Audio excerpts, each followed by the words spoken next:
I found out yesterday that we're in a drought warning, so that kind of puts us at a heightened alert for some fires.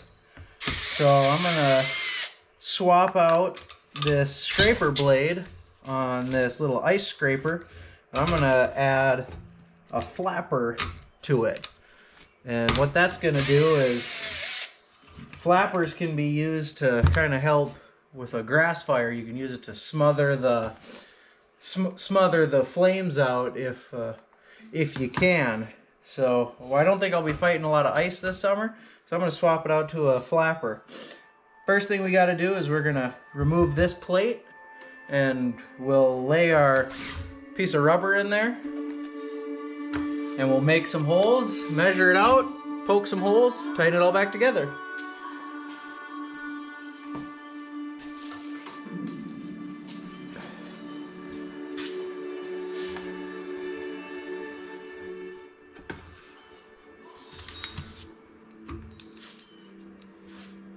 Use a 7/16 socket here to...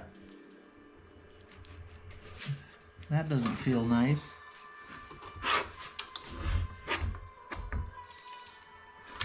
Okay, gonna need a wrench too, I think.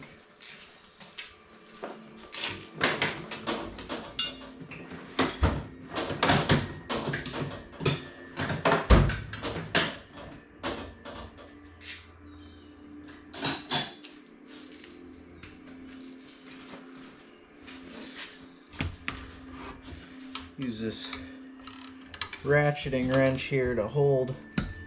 There we go. Get them busted loose. There we go.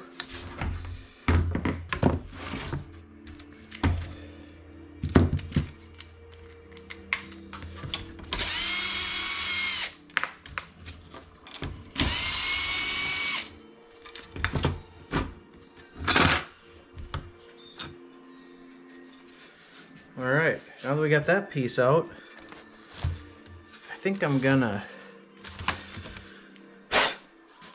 Earplugs came out of my pocket. I think I'm gonna make it this way. And I wanna leave a good amount of rubber behind this, so that way we have plenty of room to flap this thing. I'm gonna line it up just like that. Tilt you guys down here a little bit more so you can see. Line it up in here, and let's mark some holes.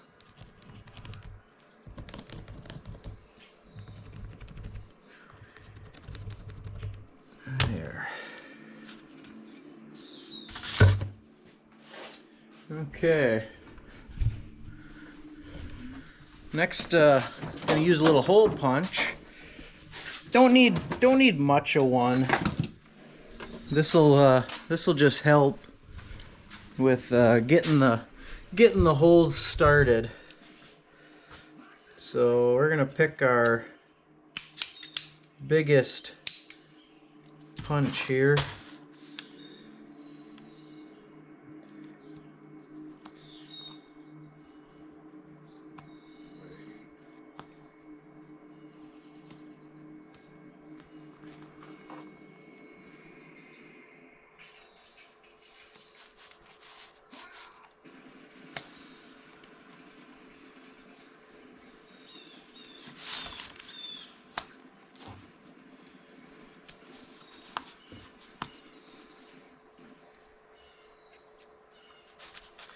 Sometimes it takes a little wiggling to get the cuts to go. This isn't the best hole punch I've ever used, but for doing this, I don't want to use my nice leather hole punch.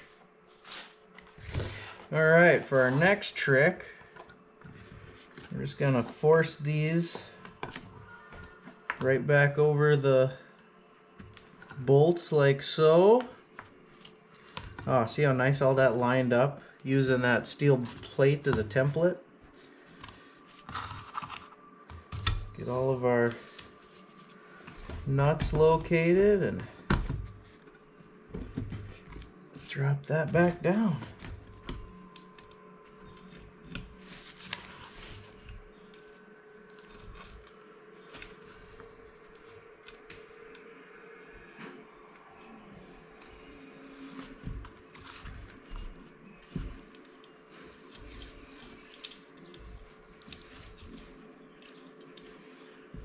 Give that guy a little squeeze there. There we go. Okay. Snug these down a little bit. I'm not gonna tighten the crap out of them just because it's not necessary. Just gonna get everything snugged up enough that our rubber's pinched, won't come loose. I don't want we don't want our bolts backing out, so I'm just gonna snug them up enough that the whizzes on the flange nuts lock. All right, there we go. So now the little grass fire catches up. We can use this to kind of flop and snuff out the flames in the grass. And that'll just kind of, one way we can protect our little area, because with this upcoming drought, I burn a lot of garbage out here just because we don't, otherwise our garbage guys can't keep up. So, but if I'm gonna take the responsibility of burning any garbage, I like to make sure I have some basic tools around to kind of help fight the fire that I might start. So thanks for watching. If this might be a tool that you might have, that you might want to make and kind of help keep you a little more prepared for a fire, because around here the response time is really good, considering that the closest fire department is a little over 10 miles away. So even in ideal conditions, it takes 13 minutes to go from that department to here. And so I might be the one initiating the firefight. So I just want to make sure I have a few tools ready to go in case I'm the one who's got to fight the fire. So thanks for watching. Well, it's kind of a sad day. We, in the interest of the red pickup build, we're coming to cannibalize some parts off of the original beast. This is my 2000 Chevy S10. It was my first real vehicle, and it's been an awesome little pickup. I've done all sorts of stuff to it. It's been there for every adventure growing up, but unfortunately with Bubba, there's nowhere to put a car seat, and at the end of the day, it's a little underpowered and undersized for much of what I need it for. So we're gonna steal the toolboxes off of it for the red pickup to make that a little bit more of a worker. But this thing's been awesome. It's been there since day one. If you guys want to see another video about this, I can maybe make one in the future, and we can maybe even get it running and take and rip around just like the old days. But we're gonna pull these toolboxes off and get them ready to go into the red pickup for that adventure.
right, well, we got the boxes loose, so I think they might just hang out right here for now.